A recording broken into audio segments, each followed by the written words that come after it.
आखिर हमने आपका क्या बिगाड़ा है? हमारा तो कुछ नहीं बिगाड़ा, पर बाकी सबका गेम बिगाड़ा है। कौन सा गेम?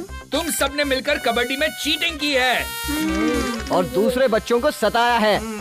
तभी तो हम तुम्हें ये समझाने आए हैं कि किसी भी स्पोर्ट्स में अगर चीटिंग करके जीतोगे तो हम तुम्हें सही रास्ता दिखाए बिना छोड़ेंगे नहीं। हमें माफ करो प्लीज। हाँ, हम समझ गए कि किसी भी स्पोर्ट्स में चीटिंग करना गलत है।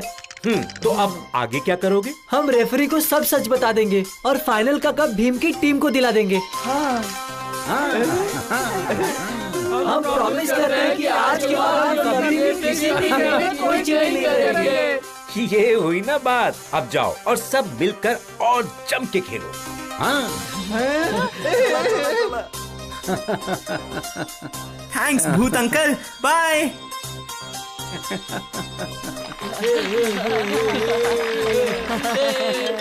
चलो थक्कू पक्कू, हमारा काम तो यहाँ खत्म हुआ। अब कोई और गेम देखने चलते हैं। Absolutely boss. यहाँ से 80 किलोमीटर दूर एक खंडर स्टेडियम है जहाँ भूत और चुड़ैल के बीच खो खो का मैच चल रहा है। चलिए चलकर उसका मजा लेते हैं। व्हाट से? Okay, let's go.